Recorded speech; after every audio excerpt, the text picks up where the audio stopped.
Few people have had as much influence on modern psychology as Carl Jung. He's coined terms such as extroversion, introversion, archetypes, anima, animus, shadow, and the collective unconscious, among others.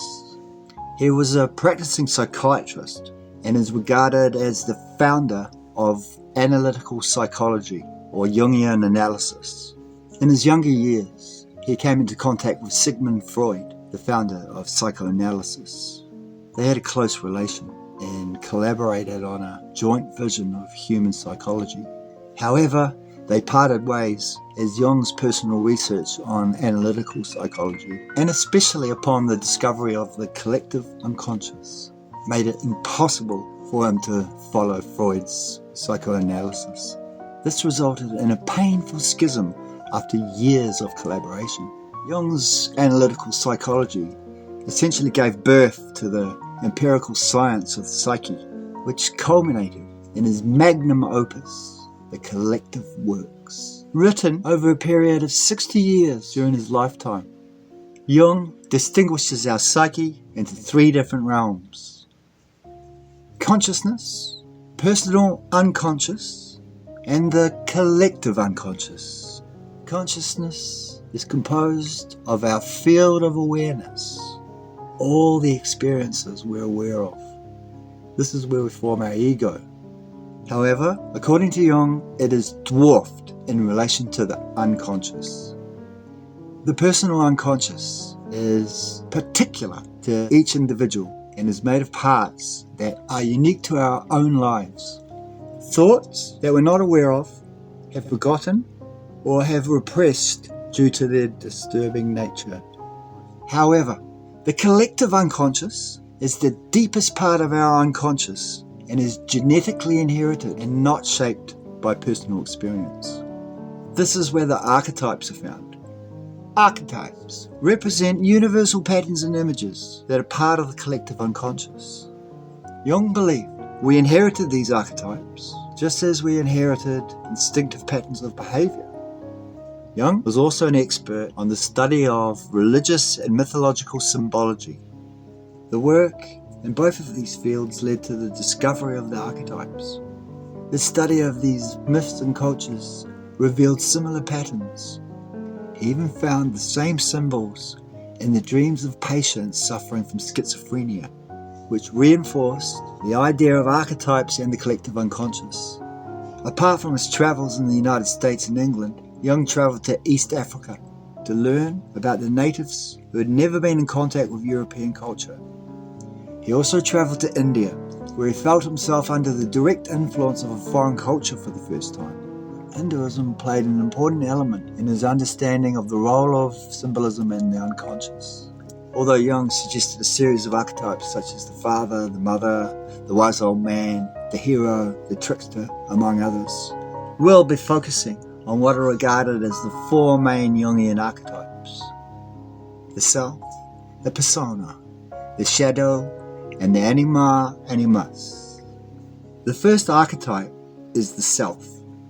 To understand the self, we first need to know how it differs from the ego, which is part of the realm of consciousness. Jung considers the self to be superior in rank to the ego. The ego is acquired during an individual's lifetime, and therefore it's a conscious factor. In theory, you could describe the ego completely, but this would only amount to the conscious personality and not the total picture, which would have to include the unconscious parts. The ego is composed of the somatic and the psychic factors. The somatic is the physical self, our body, while the psychic relates to the inner self, our mind. Both the somatic and the psychic have conscious and unconscious factors. The ego's main characteristic is our individuality. That is part of consciousness. However, it's only one part of the personality, not the whole of it. The remaining part is composed of the unconscious. The sum of the unconscious and the conscious is what Jung calls the self, which makes up the total personality of an individual. To achieve the self, Jung's central concept revolved around what he called individuation or self-realization, a lifelong process of distinguishing the self out of each individual's conscious and unconscious elements. This he believed to be the main goal of human psychological development. And now we delve into what Jung considered the most important part of ourselves, the unconscious. Here we encounter the persona, shadow, anima, animus, which have the most disturbing influence on the ego. Persona. Persona is known as the conformity archetype. It is an element of the personality which arises for reasons of adaptation or personal convenience. If you have certain masks you put on in various situations, that is a persona. In essence, it conceals our real self, presenting ourselves as someone different to who we really are. As we please other people with our persona, it leaves our negative traits that contradict our real selves, forming our shadow. The shadow. Jung stated the shadow to be the unknown dark side of the personality, whereas the contents of the personal unconscious are acquired during an individual's lifetime. The contents of the collective unconscious are invariably archetypes that were present from the beginning. Among the shadow, the anima, and the animus, the most accessible and easiest to experience is the shadow, since it can be retrieved from the contents of the personal unconscious. To be conscious of the shadow, there must be a considerable moral effort in recognizing the dark aspects of one's personality to be real and present. While some traits of the shadow can be recognized, some offer greater resistance to moral control and prove almost impossible to influence. An individual who does not recognize his psychological projection, a defense mechanism in which the individual defends himself against unconscious impulses, denying their existence in himself, will eventually create an illusory environment whereby he changes the world into the replica of his own unknown face. The shadow plays an important role in balancing the overall psyche. A weak adaptation of the shadow results in a low level of personality, whereby the individual behaves like a passive victim of the shadow, extremely worried with the opinions of others, a walking persona. People who do not look at their shadows directly project them onto others. The qualities which we cannot stand in others, we have in ourselves and wish not to see. But to truly grow as a person, one must integrate their shadow and balance it with their persona. It is possible for man to recognize the relative evil of his nature, but it's rare for him to gaze into the face of absolute evil. An encounter with your shadow may appear in dreams, typically as a person of the same sex as you. It depends on the living experience of each individual, rather than being inherited in the collective unconscious.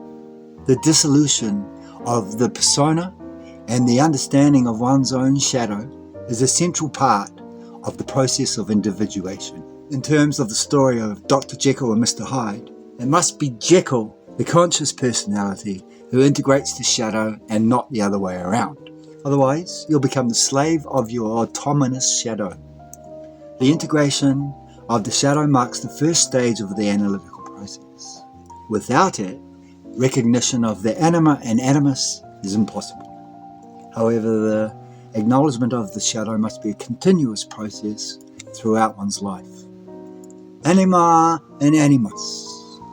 Within the shadow, there exist two contrasexual figures, anima and animus. In every man's psyche, there's an unconscious, feminine aspect called anima, which is a personification of all feminine psychological tendencies. While in every woman's psyche, there's an unconscious masculine aspect called animus. Unlike the shadow, which represents the personal unconscious, which through its content can be made conscious, the anima and animus are much further away from consciousness and are seldom realized. Man's anima is characterized by the feminine eros. It is passive like a child, seeking the protecting and nourishing circle of the mother, whilst woman's animus corresponds to the paternal logos, the principle of rationality. When man is integrating the Anima, it becomes the Eros, giving way to a more caring figure. When woman is integrating the Animus, it becomes the Logos, giving woman a capacity for assertiveness and deliberation. The Anima appears in dreams, visions, and fantasies, taking on a personified form. She is a spontaneous product of the unconscious, and not a substitute figure for the mother present in every man. There are thoughts, feelings, and effects alive in us which we would never have believed possible. This seems like utter fantasy for anybody who has not experienced it by themselves. For a normal person knows what he thinks. The recognition of the Anima gives rise to a tria, the masculine subject, the feminine subject, and the transcendent Anima. With a woman, it gives rise to a transcendent Animus. The continuous integration of the contents of the collective unconscious, making them part of the self, through psychotherapy, introspection, and having the moral fortitude to change one's own beliefs, can have a considerable influence on ourselves and give us a much more solid foundation in our psyche, helping us to overcome our daily struggles and become much more aware of who we truly are. And there are elements in our psyche beyond our control.